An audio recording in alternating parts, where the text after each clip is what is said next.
Okay, so we can see here that we've got, okay, we're live. We're live, and I'm leaning into it a little bit more. Today is March 10th, 2020. We are in Lima, downtown Lima, Peru. Introduce who we have here today. The title that we put out there is Coronavirus, Lima, Peru, an Astrologer's Perspective. And it's really to take some time to introduce our guest today. And our guest, I'm going to have you introduce yourself. Jose, tell them who you are and where you're from, if you would, please. Hello, everyone. My name is Jose. I work as an astrologer. I have different kinds of backgrounds. I combine what I do from different things I've learned into astrology. I'm originally from Lima, but I've traveled different parts of the world and lived abroad. But mainly what I do is try to understand the patterns and the cycles that rule human life and our social, political, economic affairs at the same time. They are patterns, they are cycles. We're not, how can I say, we're not completely ruled by them. We have choices to make, but we also have to go with them like the flow of a river or the tide of the sea. Oh. So thank you, first of all, for kind of introducing your perspective on astrology and kind of how you come to some of those conclusions. And the reason it's entitled today, Coronavirus, Lima, Peru, is because we want to see, and my question to you, I know before we started this live stream, was what is it about astrology or some of the patterns that you've talked about in the past that can lead us to like some current event solution or some peace and I'm talking about peace of mind, or what are kind of the warning signs? How would it apply to our modern life? And right now we're in the midst of really a pandemic throughout the world, and what we can only guess, the numbers will climb here in Lima. And how do we contribute to some peace of mind with some modern day events and what's going on? How do we translate what's going on in the heavens with the patterns that you see and talk about? How does it make sense to us today, modern day, and what can you offer as far as an explanation? Yes. What's happening right now? And I'm going to let you, and I might interrupt in between if if someone has a question that I would be interested in. How do I get more clarification? So I'd ask for your permission for that. So please, if you could expound. Well, I think the first thing we have to take into account is that we're closing many cycles right now in this moment of history. Many what we call big cycles, medium cycles, and small cycles. We're closing like 3 or 4 of them right now. I will explain some of them, and that's why there's so many changes and things happening right now on many different layers and levels, of society. Sure. It's not normal. Normally we have big closures like every 20 years. The last one was 20 years ago. There were big changes between 2000, the year 2000 and 2001 and 2002. And on a global scale, and this 20-year cycle is repeating itself right now. Okay, so you can expect as big changes as we had in the 2000s at the beginning of the millennium, and there are other cycles that are closing. One is a 500-year-old, approximately 500-year-old cycle, which is huge. Yes. And another is a approximately 180 to 100-year-old cycle. What is it about, if you look at like the coronavirus and when it initially kind of came on the radar in Wuhan, China, this was in late December 2019, but what is it, if anything, right now that you can see as far as specifically for the Lima, Peru area? Again, I want to be even more specific about like what kind of peace of mind can you give people? What can you contribute to the overall good of understanding of kind of what potentially we're going through? If we look at Italy right now, we look at the entire country's on lockdown. There's 60 million of them, and half as many as Peruvians. There's 30 million Peruvians here. So kind of what happens in Italy is probably our next 3 weeks, is what I would guess. So looking at the next 3 weeks with how we navigate as a people that are in a third world country that maybe has less resources than the United States, or the potential for how do we overcome this? What advice can you see that's in the stars over the next 3 weeks? Is it going to get worse? Is it going to get better? What have you seen about some of these patterns and changes? And I know this is shooting from the hip, but what can you see? So first of all, this can be an exact science for those that are very experienced on this area of astrology, which we call mundane astrology. Mostly, mundane. Mundane. It's called mundane because every day. No, but worldly events. Because mundane comes from the root Latin, which is mundus, which means world. And that's good to know, because most, as an American, you hear mundane. It's just nothing but that. Actually, it's the opposite. That's the kind of clarification you need to understand. So how do the everyday events play into the next 3 weeks of what we're going to be potentially going through? And let me just give you some perspective. So Illinois, which is where I'm from, over the weekend reported up till now 11 cases of the coronavirus. Illinois is 12.8 million people. You can Google this. That's how I came up with the number, because I needed to know. Lima is approximately 10 million with the outlying areas, probably close to the same number as Chicago. So they go from patient 0 to 11 patients, but this is in a period of time spanning much more than a weekend when they started tracking it 3 weeks ago. And when I said this originally, I misspoke. We went from patient 0, that was a 25-year-old male, which in and of itself is a little bit scary, especially thinking 25 years old, you're thinking healthy, which he could be totally perfectly fine, but still pop positive for the coronavirus and have a much better chance of surviving. But we went from Friday, I think it was Thursday or Friday, from patient 0 to waking up to now this week, we're Tuesday, we have 11 people that have the coronavirus. So if you know these numbers, they can create some fear, but where do we go from here? What's the bigger perspective is what I think most people really want to know. This is the thing here. Right now, it's easy to get caught in details because we might think this is the only thing that will happen in the year. But it's not about this. So if I want to give you my real opinion, is that this will improve. Yeah. Because this is just the beginning of a lot of changes and a lot of things we're going to see over this year and the next year. Political, social, and economical. We're going to see them, and they're going to shake things a bit. Right now, before this pandemic, we were having a political crisis worldwide. Yeah. So the pandemic, yes, this is happening, but the people in power and politicians are also taking advantage of the situation to take the attention away of what was happening. But this will come again because the crisis is happening because of a reason, because the system is not really working as we were expecting it to work. So this will come back again.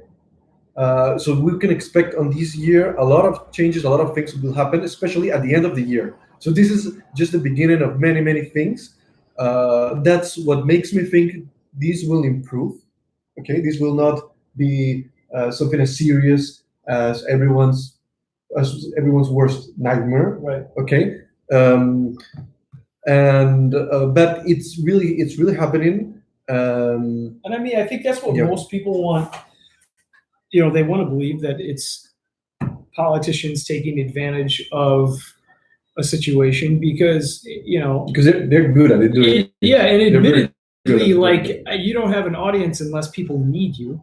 In this particular case, so I think a lot of people are driven by fear, and the powers that be could use this as a way to consume more power and to consolidate more power, and that's one of the fears. And that's like Italy's on a complete lockdown right now, which puts you in a position of total vulnerability because you're at the powers that be. I have friends there. I've lived in Italy. So I was living in Italy a year ago. Wow.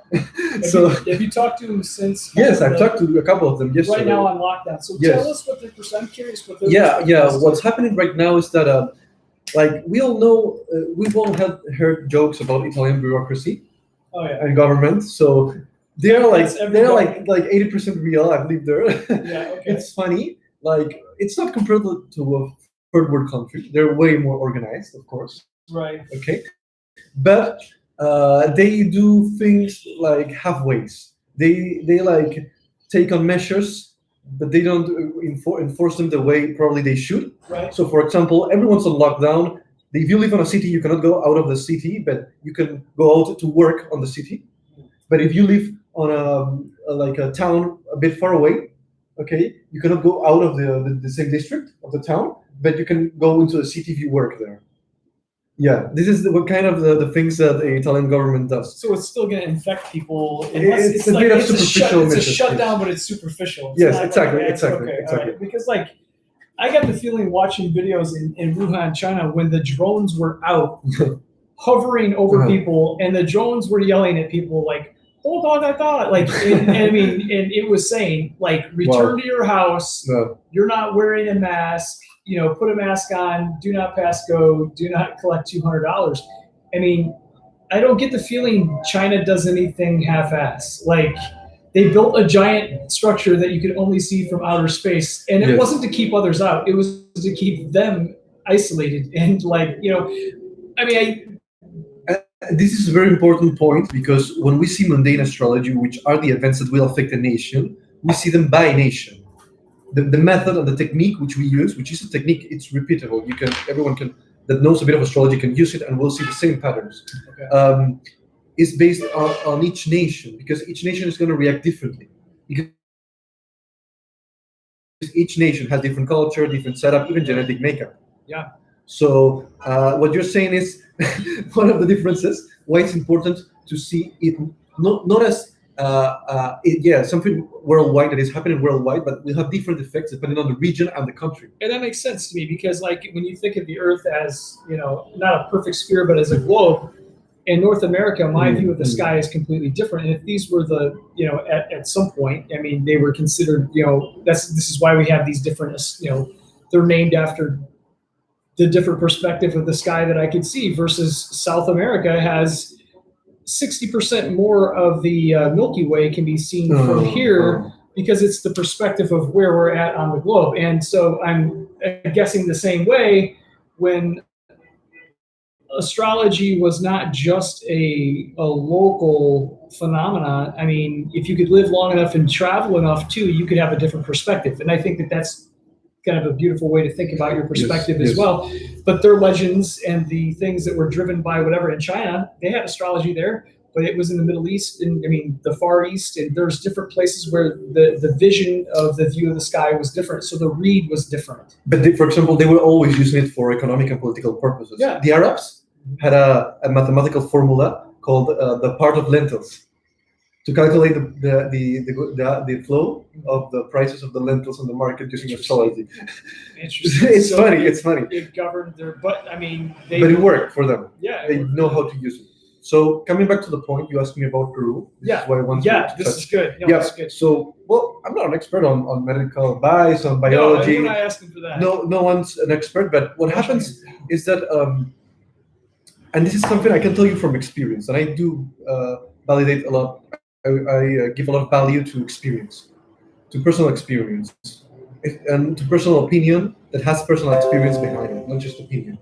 So here in Peru, like we already have like a dense environment when it comes to bacteria, virus, and pathogens. And I know this because I've lived in Europe, and I had a long seasonal stay in Europe, so many years. I didn't come here. When I came here, I got sick because my immune system had already gone a bit lazy, you know? Yeah. So you're saying that potentially here people have a stronger immune system? Definitely they have a stronger immune system. That though depends on the virus because people are just starting to understand the virus. We don't know if it's really strong or if it's not that strong, it could affect more, you know, first world countries because the truth is that in first world countries, the immune system is it's weaker. Yeah. That's the truth. And the first answer is always an antibiotic. And I will not forget my brush with medical in northern Talara. I went in and I'm like, man, I had I've had bad ears my whole life, and I thought, here's another ear infection, because in the United States I go and they give me antibiotics, and the doctor like washed out my ear and told me, I mean, it's, he's like, no, you have no infection. I'm like, so no antibiotics. And they laughed me out of the room. They weren't rude about it, but they laughed, and I'm like, thank you. And as they were laughing, I said, thank you for not giving me an antibiotic. He said, it's one of the last things that we do here. He goes, but we're aware that you're from the United States, and we're he told you and that. he said, we're also aware that that's your guys' answer to everything. And I thought to myself, I had to come to a third world country. And you know what? I didn't take an antibiotic and I got better. He's like, it's allergies. He goes, you're here in Talara. He goes, it's allergies are common because we have a lot of wind. And when people come here, and even the normal locals this time of year, it's allergies. And he was 100%. Yes, I didn't take one antibiotic, yes. and I got healthy. I got fine. And so again, to your point, this is something to take into account. I think that I mean, astrology aside, I think that even aside from that, this could give you some peace of mind. Yes. But again, we're not medical doctors, but I think that if you lived a few places, you have some perspective. And I think that it would be important to say that the point of this video is to give some peace and to disseminate any type of fear that's out there. As you had mentioned before, this is a great time for powers that be to seize more power. And this is what we experienced after 9/11 in the United States, because anybody that looked different than us, we have to protect you. And that's a great way, and some people could be doing it with the right intention, I believe, in mind.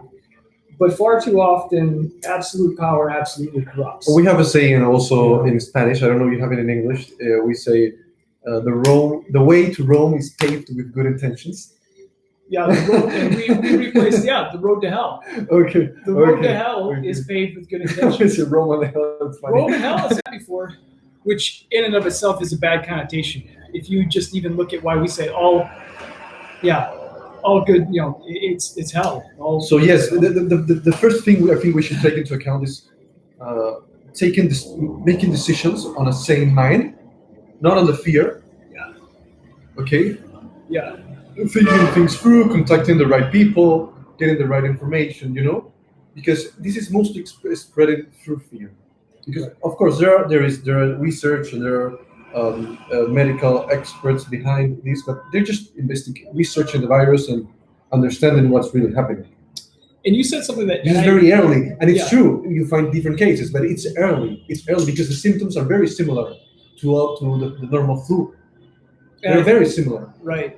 And I think the important thing to mention, at least the takeaway for me, when you say that we're in a big period of transition already. And so here's what I get out of that, okay? This is the eternal optimist coming out of me. If there's big changes still coming, that means that we're going to be here for these other big changes. And so I don't know if this is a time to, by what you've seen in the stars, just like either brace yourself or become good with it like a palm tree and just roll with it and understand that, look, this is a part of the correction that has to happen in the universe sometimes. Yes. We're out of whack. And maybe it's why I was feeling what I was feeling about living in the United States. I felt the toxicity level getting so high that I feel like myself, I'm not saying that I'm gifted with anything other than just a survival instinct that I believe is built within us from and I'm very in tune with it from some of my life's experiences, which I've shared with you. Yeah. That spidey sense of it's time to get out of Dodge. Had been telling me that, and look, I'm here during a period of time where I had felt like my gut told me, and I hate, we're using the word gut, we're using gut bacteria, but a certain amount of this in healthy gut bacteria is what keeps you alive and thriving. Oh, healthy bacteria, but we don't think that way because all of a sudden now that the germs that we couldn't see, we just all disagree. Nah, there's not germs, they're not real, I can't see them. Just because you can't see them doesn't mean they're not real. Exactly. Okay? And it's a lot of the times with an illuminated mind, just because you didn't understand the calculus of the universe doesn't mean it's not there. You know what I mean? And thinking that through and using that as an example, as a primer to say, hey, look, just because I can't see it doesn't mean it's not real. And so I think if anything, keeping that perspective in mind is one of the reasons why I ended up, my gut told me it's time to get out of Dodge. the society that I was living in just had become toxic to my own personal spirit too. Mm-hmm. And there I said it, because it can break your spirit being around people that are speaking unhealthy all the time. You become part of that, and I had caught, and I take full responsibility for the person that I am. Yes. But I want to say also, I also take full responsibility for getting out of that situation as well. So if I'm going to own the bad, I have to own the good, right?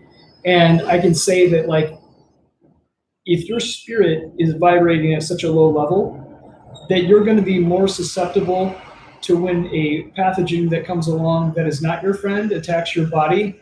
It will have a desired effect of destroying you quicker. Definitely. And I think we maybe don't have the science, but like, look, your positive attitude or negative attitude greatly affects your outcome in life. And I've seen people live, and I've seen people die that had a reason to live, and they wanted to live, and I think that person had a better chance. Okay, I mean, I don't have the science to prove that. I just have my own experience of, like, the real lifetime lab of seeing how people react in life and death situations. Yes. And so, I mean, aside from the fact that the environment that I come from and came from the United States was a much more sterile Disneyland environment, you don't have a chance to fight off a little bit of that bacteria. That's the thing. You're a weaker part of the tribe if you haven't had some struggle in your life. You know, I mean, really, I believe that you're a weaker human being. And again, the road to hell, paved with great intentions, right? Like, my forefathers wanted to make it easy for us to eat. So they took all over all the land and irrigated everything, and just mass production. Now we're getting fat, we're dying, and we're living half the lives that we're living before. And first world country, the very first time of first world country's life expectancy is going down, and a lot of that's driven by suicide. Wow. And it's not even just by eating unhealthy, even although that ties into depression. I guarantee you it ties into depression, but because guys my age just decided it's over. Yes. So this comes to a very important point. If I wanted people to take something out of this, is whenever these big news or important shifts happen, pay attention to the whole picture. Don't lose yourself just because of the fear or the details.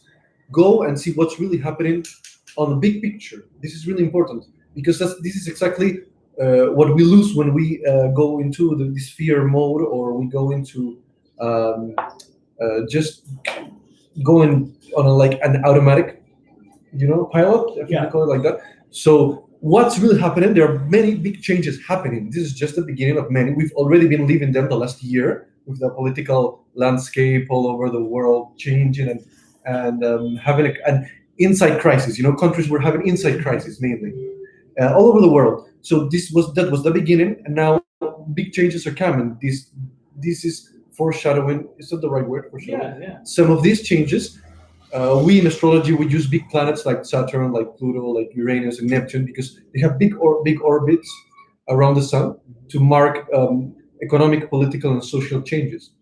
And right now, what we call one of the lords of time, which was used in the past to mark important changes in society, is like on critical state right now. It's going to be in a critical state, which is Saturn, until the 22 of March. That's what we can expect at the end of March, beginning of April. We can expect a change in this situation and something new coming. Okay, something maybe political or social, but something definitely in our area right here in Peru. Worldwide. Different countries are going to react differently to it. Are you familiar with the new political sect that's in Congress right now that wears an entire garb and robe that looks like out of the Old Testament Bible? There are some people here like that. They've tried to get into Congress also. They are in Congress. I saw yesterday on my news feed that they're pushing for their leader that is kind of a interesting, not well-known leader, because next year, 2021, is a presidential election. And they have you're talking about some political change. Like, here is a real fringe, what I would say, I don't know enough about them to call them a cult, but they're not like one of your mainstream other cults, the Catholic Church, in which I know, but the truth is it's a very interesting political position and shift. I saw the picture of them. They were in their total garb. It looked like something out of the Middle East, and like this I mean, it looked like an altar that they were all around it. The picture itself looked like something out of they're like trying to the whirling dirges of Iraq, like Babylonian culture. They're like trying to imitate like early Christian community, something like that. Interesting, though, fascinating. Yeah, I mean, if I've anything, seen I don't want to I don't want to call them a cult. These guys could be great people, good people, but you're talking about a shift. Mm-hmm. We in America and the United States specifically have been struggling against some political shifting winds, specifically when it comes to what Canada has dealt with Sharia law, where they have, instituted a wider swath of people that have been easy for them. Yeah, if you're playing chess, sometimes the best way to move forward is move sideways. And so if you're if you're in the Middle East and can't get into the U.S., the next best place is to go migrate to Canada, because they're loving, great people that accept everybody, which maybe they should and maybe they shouldn't. But they land there and then they'll make the shift to the United States. But Canada's dealing with Sharia law as a part of a real, I'm sure there's somebody can comment a lot more intelligently on this, but like this is what I'm saying. Like, this is interesting, but it has to do with the culture. Yeah. Like how every country is gonna approach it's the shift. Yeah. It's like a bit different, or sometimes a lot different. But the shift is gonna affect everyone. But how they're gonna react, it depends on a lot of things that are related to the culture and the people that belong to that part of the world. Yeah. So this is important to take into account any kind of international movement. Camera shaking a little bit. You're getting excited. Okay, you gotta lock it in. It's not an earthquake. We do have them here, though. We do have them. So yeah, you can expect also earthquakes. Like for this year, you can also expect earthquakes. Depends on the part of the world, on the part of your country also. Yeah. But you can expect them on the end of December. California just had one a few days ago that was felt like in a lot of. And I don't want to. Yes, right. Yeah, I mean when you think about the Pacific, start thinking about that continental plate that we're sitting right up against here. The Andes Mountains are located on one of the last shifting active plates. But a lot of changes, and we all know that that's just a part of life. But is there anything other than is there anything else that you can offer as far as other types of changes that you can expect? Maybe we're talking right now, we're at the first end of definitely. This shift, like I told you, 3 cycles, right? Yeah. There's a 20-year cycle, okay, that shifts basically the economy, but also brings political changes, but not every 20 years. But when they come in this cycle also. Okay. This change is has in of itself a 180-year-old to 200-year-old cycle, which is going to bring the shift between fuels and renewable resources. Yeah. This is the big change also that is happening on the 21 of December, the Great Conjunction, we call it. It's going to bring these political, economical, social changes, and also new technology, electric cars, the electric boats, and different kinds of digital technology also. And you mentioned these long big cycles, and yeah, one of the things that I was just thinking about is the stock market in the United States. In the last 2 days, the stock market fell 7% in the last day since 2008, which was when the worst big economy happened. But the Dow Jones plunged more than 2,000 points. The stock market dropped a historic low to less than 10. It dropped 10%. History says, okay, so like that's never happened. But you've heard of the people that's the first time ever that the stock market's ever hit that big of a low before. Okay, what I'm saying is they had to suspend trading. Like, okay, so then it started making me like, well, hey, how long has the stock market even been around? Oh my God, like the history of this, like in the history of the stock market, it's never dropped this much ever before. And they actually have what they call, and I'm going to say it wrong, it's like a suspension of play, where it's like this like zip line, and if the market starts going too low, it hits this tripwire and it stops trading. It hit that tripwire the other day, and they had to suspend trading for 15 minutes for people to because they were afraid of the avalanching effect that could This is what got the dollar up. Yeah. This is what, because it's up. It's a lot. 3.4 right A here. lot, yeah. Yeah. So yeah, it's well, you know what? Here's the thing.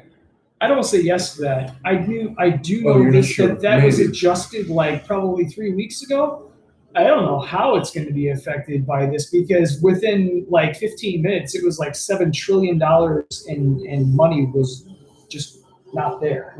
So it's been incredible. So like talk about cycles. That's one that. Here's the thing. You know the people that made themselves rich by betting against the market. Yeah. And this was because it happened on the last 20-year cycle that happened on the beginning of the 2000s. Okay. So now it's a good time to bet against the market if you know these things. Right. I mean, I don't think right now, but in the next years. In the next years, because the change is coming right now, but the influence will be felt on the decade.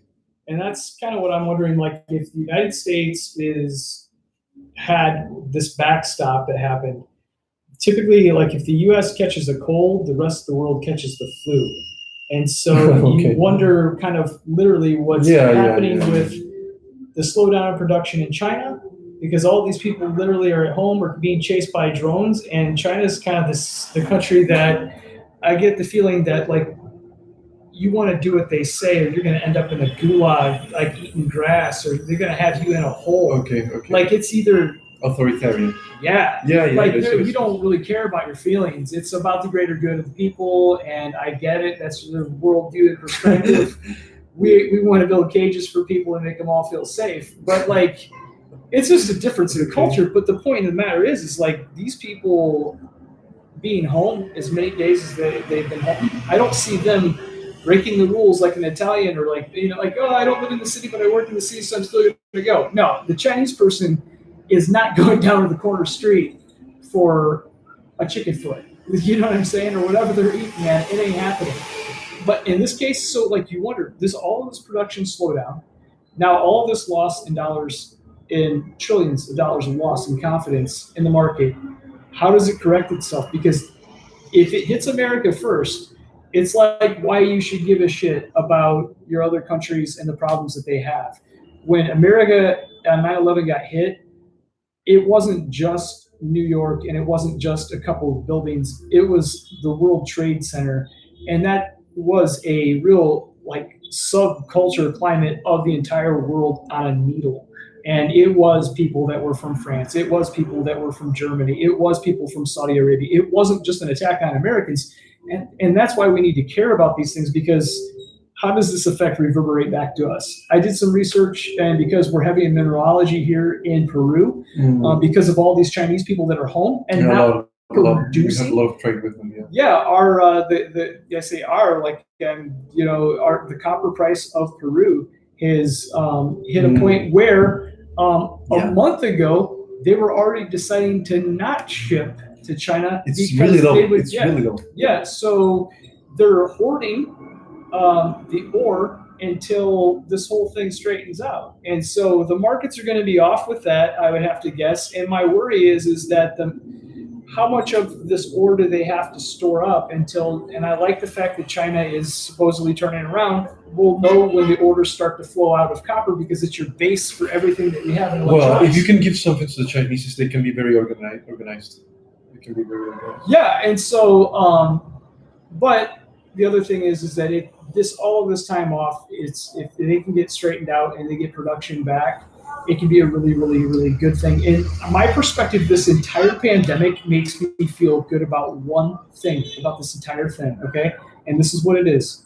Prior to all of this pandemic, we were thinking a lot about military might, military strength, and building supersonic missiles that we could try to shoot out of the air. You can't shoot a pathogen out of the air yet, okay? Maybe one day in the future, you're watching this video, there's micro nanols that will fly into and kill them. Okay. But like, we're worried about the wrong thing, right? And if there's anything that teaches us anything about being a civilization together, is that when Italy has a problem and they're really locking people down, when China has a problem and they're really locking people down, it is your problem too. It is your problem too. And it starts making us think, when we are thinking pandemic, we're also thinking, hey, have to think global, because this is slapping me right in the face. If I don't worry about this tiny little baby that I can't see, that all it has to do is get on one person, and then it's infecting several other people. And although that you may be able to survive it, the 75-year-old grandmother that you have won't. And so that's why our senior citizens are at a higher risk for that. But my point is the thing I love about it, and I mean, it's a scary thing to say, is it's going to think and make us look more about the problems that other countries have. And this started in a wet market where originally it's because the Chinese in the 80s had no food, and they initialized a game process where they could take wild game, bring it into the city to help fulfill and submit and supplement, this is the word I'm looking for, their diet, because they were starving to death, okay? Where? China. What part exactly? All of it. The wet markets were started for one reason, because to supplement the diets that the government couldn't help provide for, because it was a communist country and there was a lot of political problems. But the problem is our problem as a result of the 1980s of not helping feed starving Chinese people may kill your grandma today. Okay? Okay. It started off, these wet markets graduated into this massive different animals brought all from all of the different cultures and everything else. They brought them together like a zoo. And the only reason that they were like that is because they couldn't eat anything. There was no food. Again, the road paved to Rome, good intentions. Yeah, the road paved to hell. Paved to hell. It's also good. It's good intentions. They were just like trying to supplement the food, and all these animals were coming together and cross mixing and feces and blah blah blah blah. But again, if you really know the genesis of the whole thing, that's terrible. Because starving people were trying to solve a problem, and it was our problem then. And the chickens have come home to roost. I come from a farm where I had chickens, and what that means is they come home at night, man. They may be gone all day long, but they come home. They do. And that's what that means. And I mean, I think how we really apply that to like our modern day is keep our neighbor in mind. You know, there's also something that my friends in Italy told me, that they say it's good. People that are in lockdown now, they have to think more about their lives and about what's important. Yeah, this is something that actually happens to everyone that goes into that situation, not only Italians. So this is something good, because you take the time to see, well, maybe I was too much into these shallow things that really meant nothing to me, you know, and this kind of events make you reflect about those things. They do, or I'm also wondering, like, I can only speak for my culture and the age group, that if it would be like the Adam and Eve effect, like the forbidden fruit effect. I mean, so many people spend so much time in virtual reality already, either looking down at their phone or looking at a screen, and I know that makes us like the people that produce the stuff. But look, take a break. If now's not the time, hang up the phone, turn it off, and go do something with your life other than look at the technology and be part of The Walking Dead. But my point is like people that are in house arrest right now, I mean, like you just go, you could live from your room, have Uber delivered your food, as long as this guy is like, you know, I mean, you could. Because in your culture, they're most used to already doing that. Yeah, this is why we have to see everything from a global, but also from every culture. Because in Italy, they are not. Maybe the young people, they're most used to it, but they're a very social culture. They're very social nation. So they don't. But it's still a good time to go into nature. If you are living in a rural area or close to nature, it's very good. If it gets bad here, man, I'm taking off. I'm looking for a patch of bananas in the mountains and some water, and I'm getting on my scooter and.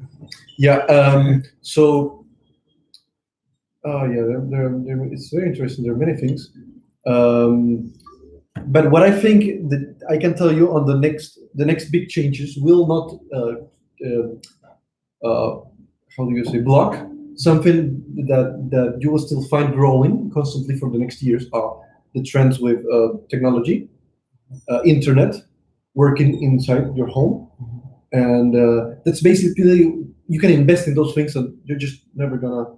At least for the next 50 years, they're not gonna be blocked because of the big changes that are coming. Am I clear? Yeah, absolutely. What can you say about?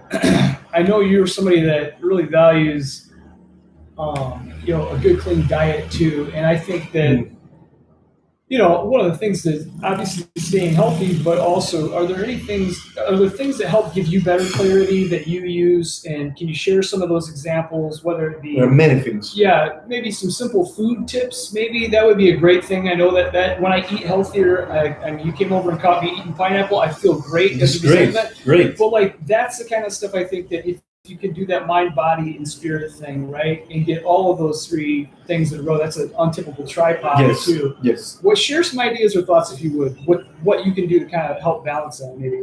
So yeah, this is something I think it's very important that like national medical authorities will never recognize because there's a war here. There's something I really do have to tell. Yes, there are people doing important and excellent jobs in that area, but there's also like a war because there are also interests, right, of business. Okay, so this is something we have to take into account. It's not all corrupt, of course. I'm not saying that, Yeah. but there's a part of it that it is. So they will not recognize that certain levels of diet or foods are very good for your health and will help you and a kind of disease like this. They will tell you, okay, maybe they will help you improve your immune system eating these foods, but not for the coronavirus or not for. But I don't believe that because I've seen from experience, and I've talked with a lot of people. I've done different kinds of diets that some people would consider extreme, just to have the experience, not hearing from others. And I've talked with people that do different kinds of diets, and what I've come to the conclusion is that it really is very important. So what I can say is, uh, first of all, is everyone is different. There's not a one diet for all humans. It just doesn't work like that. We have different bodies, different constitutions, different genetic makeups. We are very diverse. Okay, different climates also. So, and this is from experience. Also, I deal with people every day when in my normal consultancy, and I also see diet patterns, and I speak with people. So even if you don't believe in what I do, I see the patterns, and I see how they relate to what the people are living. So the first thing I would like to say is everyone is different.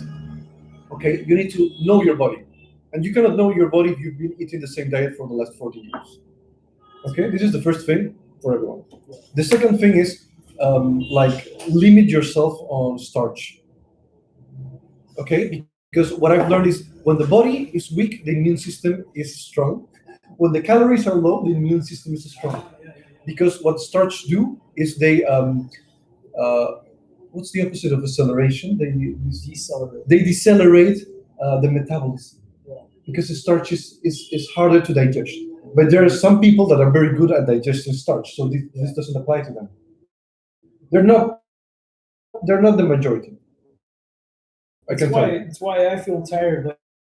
Like the diet we would eat, meat and potatoes from the United States, meat and potatoes, massive high in starch. You would eat them, and you would just feel this crash. And the science behind it says that all the adrenaline in your body is going to that stomach. Like this was like with the help of gravity. That was an eureka moment for me. I agree. When I realized starches blocked my mind, it was a eureka moment. Totally feel stoned, and not in a good way. It's you could eat fresh fish every single day, but here's the thing: with a diet like that, you got to plan for it. You can have a bag of rice in your kitchen for a month and never get through the whole thing.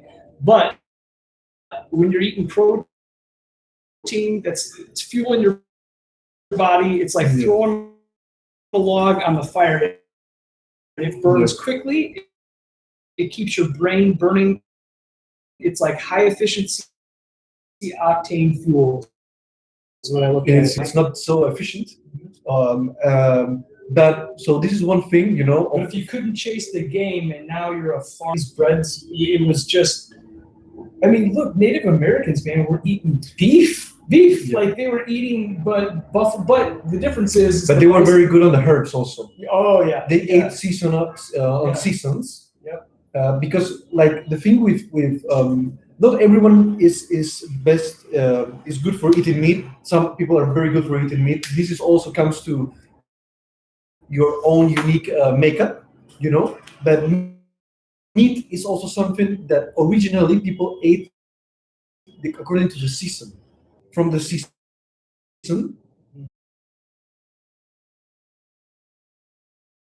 By the time you feel thirsty, you're already dehydrated. yeah, And I spent a lot of time working with people because when it's hot, you naturally want to drink.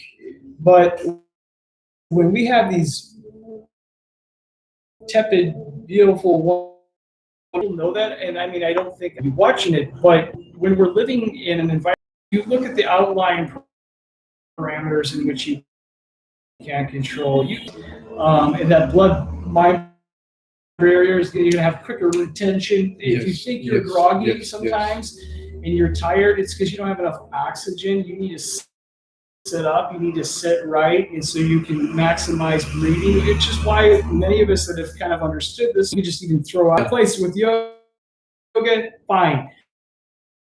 But I think we can all agree from a prevention standpoint, circulation standpoint, these are all important points too.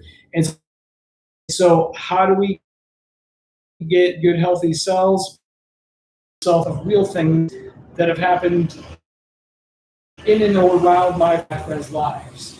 And so this isn't we're often and stretching and getting good blood flow, breath. And so I think that's a really good time to use just talk about, well, what does a good full breath even feel like to me? Because it's been so long since I've had one. So most people wouldn't have been okay with some of that stuff. From a danger sign, a dress rehearsal of your mind is no, and this is great. I think that there's some give it a like, leave a comment below, and let us know about some subjects that you would be interested in. This is just a kind of a flat run for a very first thought. Is some other ideas that you would like to have answered specifically about, from an astrology standpoint. And then also take a look at that sentence. We'll talk to you soon.